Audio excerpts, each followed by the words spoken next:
You have been deceived. Believing that to stop getting tired, you simply need to run more is the biggest lie in the world of athletics. It is a cycle of self-destruction that leads straight to shin splints, burnout, and eventually giving up. If training volume were the only secret, every mailman would be an elite marathoner, but they aren't. The problem isn't your lack of breath. The problem isn't your weak cardio. The problem is that you are fighting against your own biological design. You are trying to accelerate a car while keeping your foot slammed on the handbrake. Your body has safety locks, the nervous system, unbalanced muscle tension, and a deplorable movement economy. Every time you step on the ground, you aren't just propelling yourself forward, you are wasting energy. You have power leaks everywhere. It's like trying to fill a leaky bucket. No matter how much water you pour in, it will never be full. In this video, I'm not going to give you cheap motivational tips.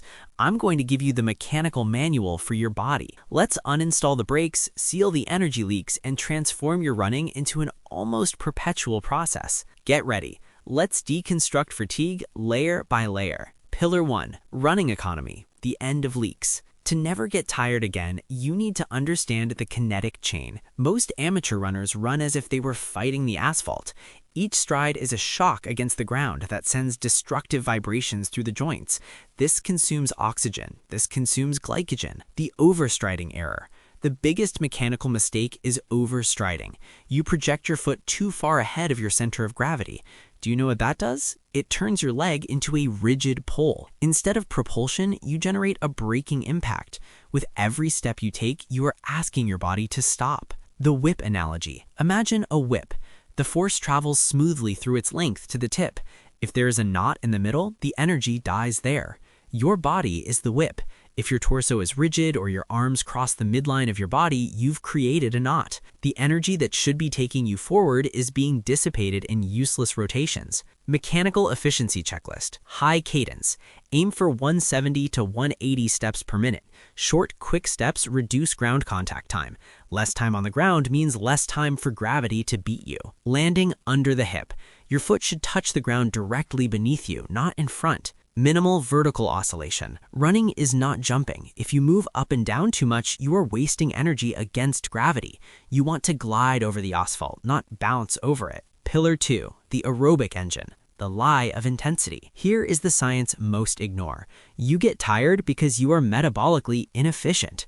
There are two main systems, the aerobic, which uses fat and oxygen, almost infinite, and the anaerobic, which uses sugar, burns fast, produces byproducts that cause fatigue. If you run all your sessions at a moderate high intensity, the kind where you're out of breath but can hang on, you're living in a no man's land. You're not fast enough to generate power, nor slow enough to build your base. The power of zone 2. To never get tired, you need giant, efficient mitochondria, and you only get that by training slowly. Yes, it sounds counterintuitive, but to run fast and far, you need to teach your body to burn fat as its primary fuel. This preserves glycogen, the rocket fuel for when you really need it. The 80-20 rule. 80% of your weekly volume should be done at an intensity where you can maintain a full conversation.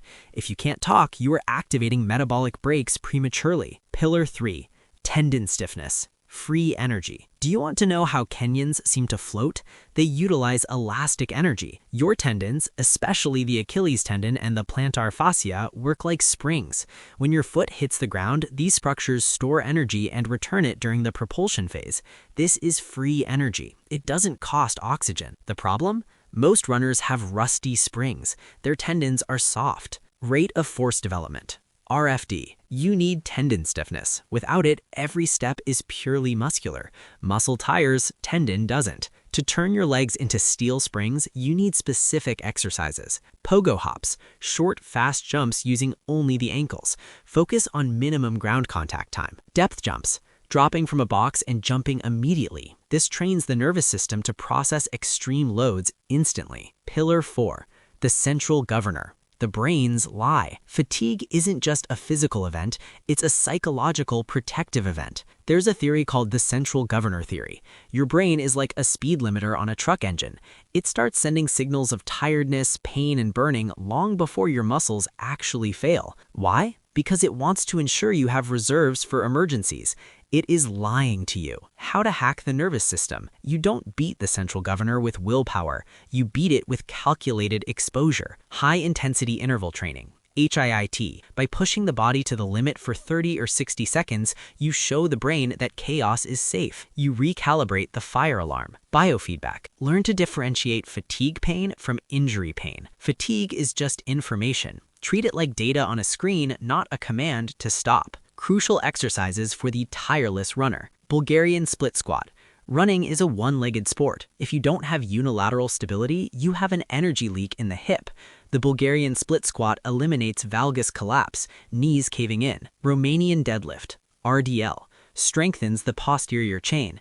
Your glutes and hamstrings are the engine. If they are weak, your lower back will try to compensate, and the lower back tires fast. Heavy calf raise. The Achilles tendon needs load to become stiff. Don't just do light repetitions, use weight. Turn that tendon into a steel cable. Conclusion: you aren't running, you are flying. Running without getting tired isn't a genetic gift reserved for a chosen few in East Africa. It's a matter of engineering. When you align your kinetic chain, remove the mechanical brakes of overstriding, and build an aerobic base that burns fat like an industrial furnace, fatigue stops being a wall and becomes just a suggestion in the background. Stop fighting the ground. Start using the ground to your advantage.